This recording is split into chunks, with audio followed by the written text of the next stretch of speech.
આજના ટેકનોલોજીના યુગમાં ટેકનોલોજી જેટલી સારી છે, જો તેનો વિવેકપૂર્ણ ઉપયોગ કરવામાં નહીં આવે તો એટલી જ ટેકનોલોજી તે ઘાતક સાબિત થશે.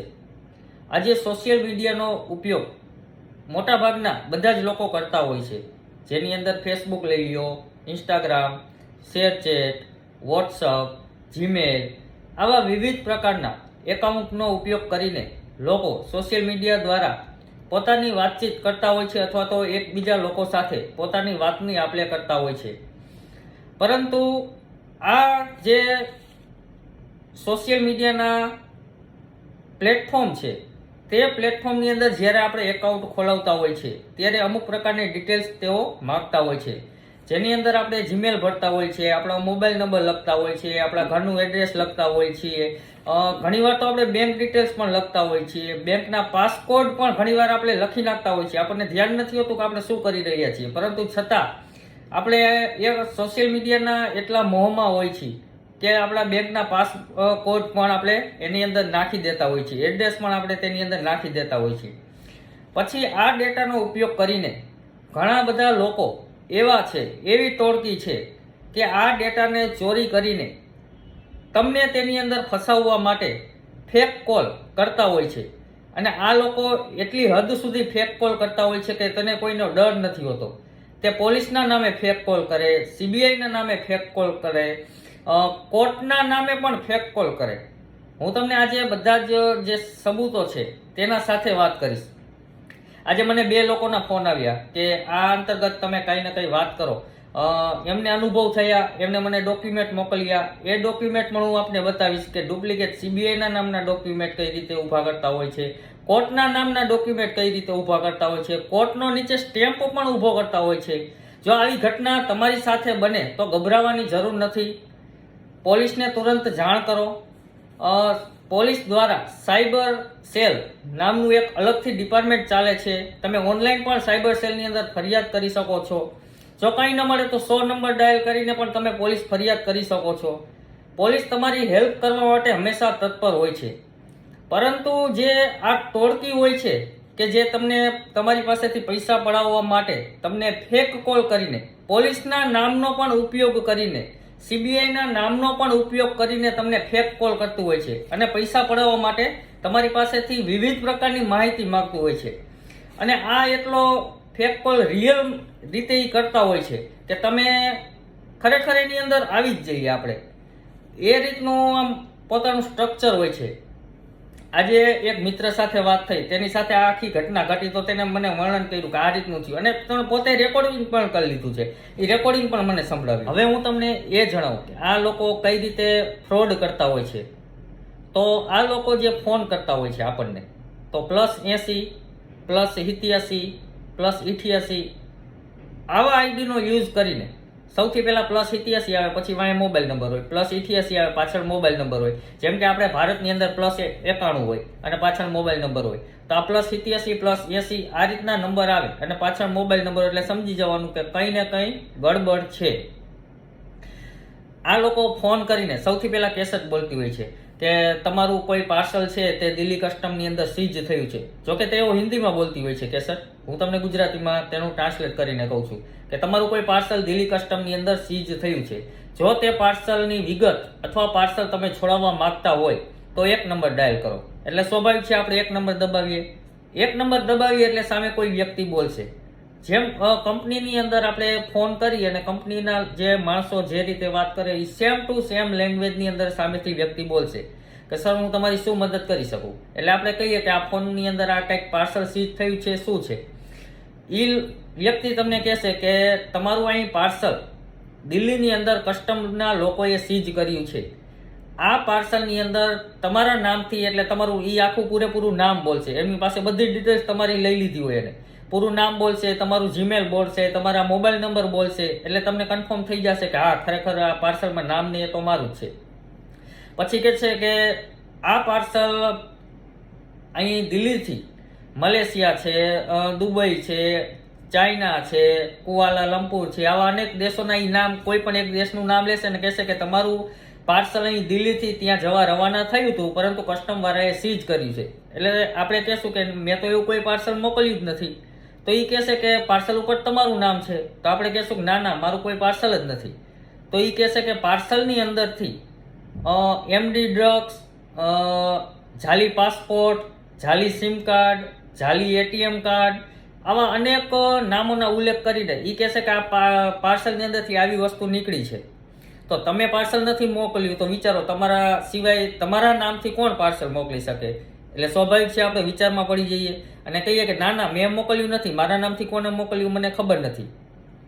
તો એ કહેશે કે તો હવે એક કામ કરો, આના માટે તમારે બચવા માટે હું તમારો ફોન પોલીસ સ્ટેશનમાં ટ્રાન્સફર કરું છું. તમે પોલીસ કમ્પ્લેન કરીને PCC certificate, police clearance certificate તમે ઓનલાઈન મેળવી લ્યો. તમારે જો ઓફલાઈન ફરિયાદ કરવી હોય તો તમારે દિલ્હી આવવાનું થશે, પણ તમે દિલ્હી નહીં આવી શકો તો તમે ઓનલાઈન ફરિયાદ પોલીસને કરી દો. હું તમારો ફોન પોલીસ ડિપાર્ટમેન્ટમાં ટ્રાન્સફર કરું છું. એટલે સ્વાભાવિક છે આપણે કહેશું કે આ પોલીસ ડિપાર્ટમેન્ટમાં ફોન ટ્રાન્સફર કરી દો, મારે ફરિયાદ કરવી છે કે મારા નામથી કોઈ અન્ય વ્યક્તિ આ રીતનો કોઈ કામ કરતું હશે. પછી તમારો ફોન લોકો એટલું બધું ફ્રોડ અને વ્યવસ્થિત રીતે એનું આખું ગોઠવેલું હોય છે કે તમારા જે ફોન ટ્રાન્સફર કરવાનું તમે જે કહેશો તરત જ એ કહેશે કે હવે હું તમને દિલ્હી પોલીસની અંદર તમારો ફોન ટ્રાન્સફર કરું છું. સાથે વેલકમ ટુ દિલ્હી પોલીસ એ રીતનું એક આખું સ્લોગન એ વાગતું હશે તેની અંદર. પછી ત્યાંથી કોઈ વ્યક્તિ ઉપાડશે કે હાલો દિલ્હી પોલીસ બોલો તમારી શું હું મદદ કરી શકું. એટલે તમે કહેશો કે કસ્ટમવાળાએ કોઈ પાર્સલ સીઝ કર્યું છે, મેં અહીંથી કંઈ મોકલ્યું નથી અને એ લોકો કહે છે કે તમારા નામનું પાર્સલ છે તો મારા આઈડીનો અથવા મારા નામનો કોઈ ગેરઉપયોગ કર્યો છે તો હું ફરિયાદ કરવા માગું છું અથવા તો પીસીસી સર્ટિફિકેટ મેળવવા માગું છું. તો એ સામેવાળું વ્યક્તિ પણ ફ્રોડ જ હશે. તે તમારી આખી વાત સાંભળશે, પછી કહેશે કે તમારી ફરિયાદ આ રીતે ન લઈ શકાય, પરંતુ તમે પહેલાં તો તમારો મોબાઈલ છે ને અડધી કલાક માટે બેટરી ન ઉતરે ને એટલો ચાર્જ કરી નાખો. પછી આજુબાજુમાં તમે કોણ કોણ છે તે દેખાડો. આ રીતના અનેક પ્રકારના તમને નિયમોને એવું સમજાવશે. એટલે તમને માનસિક એવું થઈ જશે કે ના ખરેખર આ સાચી પોલીસ છે.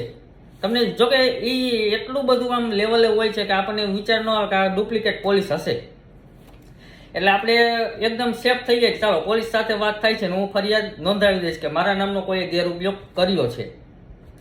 પછી આ લોકો આપણી સાથે ધીમે ધીમે વાતચીત કરતા ધીમે ધીમે બધું કઢાવતા જાય કે તમારે બેંક એકાઉન્ટ કેટલા છે, શું બેંક એકાઉન્ટની અંદર કઈ બેંકની અંદર એકાઉન્ટ, ધીમે ધીમે આ માહિતી આપણી પાસે જ કઢાવતા જાય. તમે શું નોકરી કરો છો, શું ધંધો કરો છો, તમારા ઘરમાં સભ્યો કેટલા છે, શું ભણેલા છો, તમારી ઇન્કમ કેટલી છે, તમારા નામે કેટલા એસેટ છે, આ બધી માહિતી ધીમે ધીમે આપણી પાસેથી કઢાવતા જાય.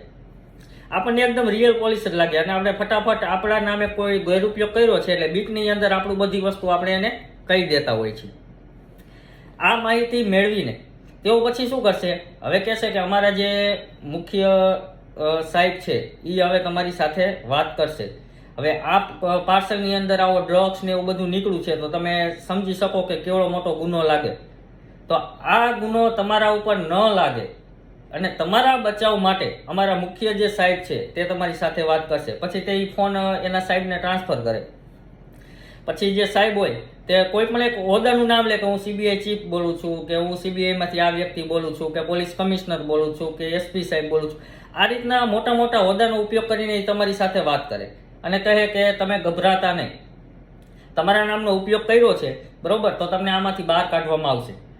પરંતુ એકવાર તો તમારું નામ આમાં આવી ગયું છે પછી તમારા આધાર કાર્ડ નંબર ને તે બધી ડિટેલ્સ માંગશે કે આધાર કાર્ડની અંદર એડ્રેસ કયું છે, આધાર કાર્ડ નંબર, અને તે વિડીયો કોલ કરશે તમને વોટ્સઅપની અંદર જેથી રેકોર્ડ ન થાય. હવે આ વોટ્સઅપની અંદર વિડીયો કોલ કરશે તો સૌથી પહેલી જે 7-8 સેકન્ડ છે તેમાં ખરેખર તમને છે ને ઓરિજિનલ વિડીયો, સામે પોલીસ જ છે તેને યુનિફોર્મ પહેરેલો છે, 5 કે 7 સેકન્ડ ઓરિજિનલ વિડીયો આવશે. એટલે તમને 5-7 સેકન્ડમાં કન્ફર્મ થઈ જશે કે સામે પોલીસ જ છે. પછી વિડીયો એ બંધ કરી દેશે અને ખાલી એનો પોતાનો ફોટો આવી જશે.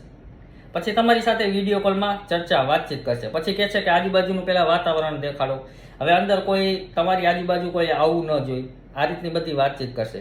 પછી કહે છે કે તમને એક આ ગુનો કહેશે કે આ રીતનું ડ્રગ્સ ને એવું બધું તમારા નામે જે સીઝ થયું છે બરોબર, તો આ મોટો ગુનો છે, આના માટે કોઈ જામીનપાત્ર સજા નથી, એના માટે તમારે હવે બચવા માટે હું જે કહું તે સાચે સાચું બધું ઉત્તર દેવાના રહેશે, કાંઈ પણ છુપાવવાનું નહીં રહે. આ તમે આ વસ્તુ માટે સહમત છો એટલે આપણને તો બીક હશે જ કે આપણા નામનો કોઈ ઉપયોગ કર્યો છે ને હું પોલીસ ફરિયાદ કરું છું ને આપણને તો રિયાલિટી જ લાગે છે એકદમ. એટલે આપણે કહેશું કે કાંઈ વાંધો નહીં સર, હું કાંઈ નહીં છુપાવું, હું જે હશે એ તમને કહી દઈશ, બરોબર. એટલે એ આપણું નામ પૂછશે, એડ્રેસ પૂછશે, આધાર કાર્ડની ડિટેલ્સ લેશે, પાન કાર્ડની ડિટેલ્સ લેશે, બેંક એકાઉન્ટ કેટલા છે એ નક્કી કરશે.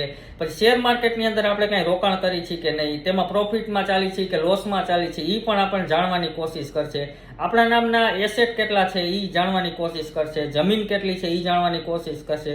આપણા પરિવારની અંદર ફેમિલી મેમ્બર કેટલા છે એ જાણશે, ફેમિલી મેમ્બર શું શું કામ બિઝનેસ કરે છે તે જાણશે, આપણે શું બિઝનેસ કરીએ છીએ તે જાણશે. આ બધી જ વસ્તુઓ જાણશે. હવે આ એટલા રિયલ રીતે વાત કરતા હશે કે આપણને જરા પણ તેના ઉપર શંકા નહીં જાય. એટલા માટે આ વિડીયો બનાવીને બધી જ લોકોને સાવધાન કરવાનો એક નાનકડો પ્રયાસ કરવામાં આવે છે. પછી આ બધું આપણી પાસેથી જાણીને પછી તેઓ આપણને વોટ્સઅપમાં ડોક્યુમેન્ટ એક મોકલશે પહેલા. પછી આપણને કહે છે કે ડોક્યુમેન્ટ તમને વોટ્સઅપ કર્યું જોવો તમે. એટલે આપણે ડોક્યુમેન્ટ ખોલશું તો સીબીઆઈના નામનો ફેક લેટર, સીબીઆઈના નામનો ફેક લેટર તે આપણને મોકલશે. અને એની અંદર એવું લખેલું હશે કે ભાઈ આપણી વચ્ચે જે વાતચીત થાય છે તમે લીક નહીં કરો, તમે ભારત છોડીને અથવા તો જે જગ્યાએ છો તે જગ્યા છોડીને ક્યાંય જાશો નહીં, આ રીતની તમે મને બાંહેધરી આપો છો, તમારા નામનું આ રીતનું એક ગુનો દાખલ થયો છે, બરોબર. આ રીતનું વગેરે વગેરે વગેરે લખીને નીચે સીબીઆઈ ચીફની એવી ડુપ્લિકેટ સહી પણ પોતે કરી નાખશે, જાતે સીબીઆઈનો સિક્કો પણ લગાવી દેશે, સીબીઆઈના લેટર પેડનો પણ ઉપયોગ કરશે. આટલી હદે આ જે ગુનેગાર ટોળકી હોય છે એ કામ કરતી હોય છે. પછી લેટર જોઈને તો સ્વાભાવિક છે આપણે ગભરાઈ જઈએ કે મારા નામનો લેટર, આપણા નામ જોગ લેટર હશે. પછી 10-15 મિનિટ બીજી તે વાતચીત આપણી સાથે કરશે, તમે શું કરો છો અને શું કાંઈ. પછી વળી બીજો લેટર મોકલશે અને કહેશે કે આ જે તમારા આધાર કાર્ડના નંબર છે એ અમે ઉપર લેવલે મોકલાવ્યા અને તપાસ કરાવી તો તમારા ઉપર સીબીઆઈની જાંચ ચાલે છે. આ સીબીઆઈની જાંચ એટલા માટે ચાલે છે કે તમારા એકાઉન્ટમાંથી 10 કરોડ, 15 કરોડ, 50 કરોડ, 100 કરોડ આવી રકમ ભારતમાંથી અન્ય જગ્યાએ, અન્ય દેશની અંદર ટ્રાન્સફર થઈ છે. તો આપણે કહીશું કે ના ના, મારા એકાઉન્ટમાં કંઈ ટ્રાન્સફર જ નથી, મારા તો આ બેંકમાં એકાઉન્ટ છે અને મારી પાસે પાસબુક પણ છે, એની અંદર એન્ટ્રી છે, આવું કાંઈ રકમ મને કાંઈ ખબર જ નથી. તો તેઓ માનશે નહીં. તેઓ કહેશે કે અરે તમારા નામનું એકાઉન્ટ છે, મુંબઈમાં છે, દિલ્હીમાં છે, બેંગ્લોરમાં, કોઈ પણ એક સિટીનું નામ જશે કે આની અંદર તમારા નામનું એકાઉન્ટ છે અને એમાંથી ટ્રાન્સફર થઈને તમને નથી ખબર, એવું કઈ રીતે બની શકે. એટલે આપણે ગભરાઈ જશું કે ના ના એવું કાંઈ છે જ નહીં. તો એ કહેશે કે ચાલો માની લઉં કે તમારા નામનો ઉપયોગ કરીને અન્ય કોઈ એકાઉન્ટ ખોલાવ્યું હશે, બરોબર, તો 2 મિનિટ વેઇટ કરો, એવું કહીને એ પાછા પોતાના કોઈ અન્ય કામ કરશે. હવે તેઓ અન્ય કોઈ લોકો સાથે વાત કરતા હોય ને એવો તમને ભાસ કરાવશે, ધીમો ધીમો અવાજ તમને આવતો હશે. પછી આપણને એવું સાચું લાગે કે ના ના આ તો ખરેખર પોલીસ સ્ટેશનમાંથી બીજા સાથે વાત કરે છે, આ કરે છે, તે કરે છે. પછી વળી તમારી સાથે વાતચીત કરીને કહેશે કે ના ના તમારું જ આધાર કાર્ડ છે, તમારું જ નામ છે, તમારું જ એડ્રેસ છે, તમે ખરેખર ગુનેગાર જો હોય તો ભાગવાની કોશિશ ન કરતા, તમારા નામનું કોર્ટ દ્વારા વોરંટ પણ ઇસ્યુ કરવામાં આવ્યું છે. અને પછી કહે છે કે વોટ્સઅપ જુઓ, મેં તમને વોરંટની કોપી મોકલી. તમને તરત ને તરત વોરંટની કોપી મોકલશે કોર્ટની, અને એમાં પણ સહી સિક્કા અને બધું ઓરિજિનલ છે ને ડુપ્લિકેટ ઊભું કરીને આમ ઓરિજિનલ કરી નાખ્યું હશે. એટલે વોરંટ તમારા નામનું ઇસ્યુ હશે અને એની અંદર 6, 7, 5 પ્રકારની આ રીતની કલમો પણ લાગેલી હશે. એટલે સ્વાભાવિક છે કે વોરંટનું જાણીને આપણે ગભરાઈ જઈએ. પછી વળી કહેશે કે વળી એક ડોક્યુમેન્ટ મોકલ્યું છે જુઓ. એટલે આપણા નામની જેટલી સંપત્તિ હોય તે સીઝ કરવાની આપણે ઓથોરિટી આપી છે એવો પણ એક લેટર મોકલશે, આપણા નામનો, આપણું નામ લખેલું હશે ત્યાં. એટલે સ્વાભાવિક છે ગભરાઈ જઈએ. તો આવો ફોન ગમે ત્યારે આવે, બરોબર, તો ગભરાવાની જરૂર નથી. પહેલી વાત તો આ. પછી આ રીતનું મોકલશે એટલે સ્વાભાવિક છે આપણે બધું એને વાતચીત કરશું. પછી એવું કહેશે કે એક વ્યક્તિ છે જે તમારા નામે 40 કરોડ રૂપિયા અથવા તો 50 કરોડ રૂપિયા આ કન્ટ્રીની અંદર ટ્રાન્સફર કર્યા છે, તો તમારું જે આઈડી છે તેનો કદાચ ફેક ઉપયોગ કર્યો હોય, પરંતુ એ વ્યક્તિએ તમારું નામ દીધું છે.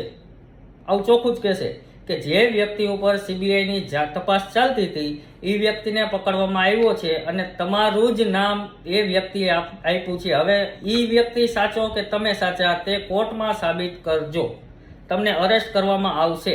અમે લોકલ પોલીસને ઇન્ફોર્મ કરીને લોકલ પોલીસ તમને અરેસ્ટ કરશે. તમે ક્યાંય ભાગવાની કોશિશ ન કરતા. આટલું બોલે એટલે સ્વાભાવિક છે આપણને ડર લાગે કે આવી શું ઘટના ઘટી ગઈ કે મને ધ્યાનમાં પણ નથી ને આવી શું ઘટના ઘટી ગઈ. પછી એ વ્યક્તિ તમને એમ કહેશે કે તમે પેટીએમ ઉપયોગ કરો છો, ગૂગલ પે ઉપયોગ કરો છો કે બેંકને ડાયરેક્ટ ઓનલાઈન ઉપયોગ કરો છો. એટલે સ્વાભાવિક આપણે કહી દઈશું ત્યારે કે પેટીએમ ઉપયોગ કરું છું, ગૂગલ પે ઉપયોગ કરું છું. એટલે સ્વાભાવિક કીધું આપણે પેટીએમ ઉપયોગ કરું છું. એટલે એમ કહેશે કે તમારું પેટીએમ ખોલો અને પોતે પોતાના મોબાઈલ સાથે વોટ્સઅપ દ્વારા તમારો મોબાઈલ લિંક કરી નાખશે અને કહેશે કે પેટીએમ ખોલો. એટલે આપણે પેટીએમ ખોલશું. તે પણ ત્યાં જોતો હશે અને પોતે એક આઈડી આપશે કે આ આઈડીની અંદર તમારા એકાઉન્ટમાંથી કોઈ તમે જે આંકડો કીધો હશે કે મારા એકાઉન્ટમાં શરૂઆતમાં એને બધું પૂછ્યું હશે કેટલું બેલેન્સ છે. જ્યારે આપણે આંકડો કીધો હશે કે મારા એકાઉન્ટમાં આટલા રૂપિયા છે, તો એટલા રૂપિયાથી 500-700 રૂપિયા ઓછા અથવા તો એથી અડધા રૂપિયા બોલીને એ કહેશે કે આ આઈડીની અંદર આટલા રૂપિયા ટ્રાન્સફર કરો. એટલે તમારા રૂપિયા ટ્રાન્સફર નહીં થાય પણ કેન્સલનો મેસેજ આવશે. એટલે અમે એકવાર કન્ફર્મ કરી લઈએ કે આ વ્યક્તિ સાથે તમે સંકળાયેલા છો કે નહીં. હવે બીકની અંદર આપણે શું કરીએ, એને કીધું અને આપણને લાગે છે સામે રિયલ પોલીસ છે. બીકની અંદર એના આઈડીના નંબરની બધું આપણને લઈ લીધું છે. આપણે પૈસા એમાં ટ્રાન્સફર કરીએ. જો પૈસા આપણે ટ્રાન્સફર કરી નાખ્યા એટલે એ મોબાઈલ કટ કરી નાખે, તમારો નંબર પણ બ્લોક કરી નાખે અને પોતાનો નંબર પણ બ્લોક કરી નાખે. એટલે આપણે જેટલા પૈસા નાખ્યા એ પૈસા ગયા. એટલા માટે પૈસા પડાવવા માટે આટલી બીક ઊભી કરીને તમારા એકાઉન્ટની અંદર જે પૈસા છે તે ઓનલાઈન પોતાના એકાઉન્ટમાં જમા કરાવવા માટે આખો સ્ટન્ટ કરતા હોય છે. આજે મને 2 કે 3 લોકોના ફોન આવ્યા કે આ રીતનું અમને પણ ફોન આવ્યો હતો. એક તો ડૉક્ટર કક્ષાના વ્યક્તિ છે તેમને પણ આ રીતનો ફોન આવ્યો, એક પત્રકાર કક્ષાના વ્યક્તિ છે તેમને પણ આ રીતનો ફોન આવ્યો. તો આ રીતના મારા ઓળખીતામાં 2-3 લોકોને ફોન આવ્યા. તો મોરબીની અંદર તો ઘણા લોકોને ફોન આવતા હશે અને આપણને ધ્યાનમાં હોય તો આપણે ફોન ઉપાડીને એવું લાગે કે આ ભાઈ ખોટો જ નંબર છે તો ફોન કાપી નાખીએ, બરોબર. અને જો ફોન ઉપાડ્યો તો આપણી બેંકની વિગત અથવા તો આપણી પર્સનલ વિગત કોઈ પણ વ્યક્તિને આપીએ નહીં.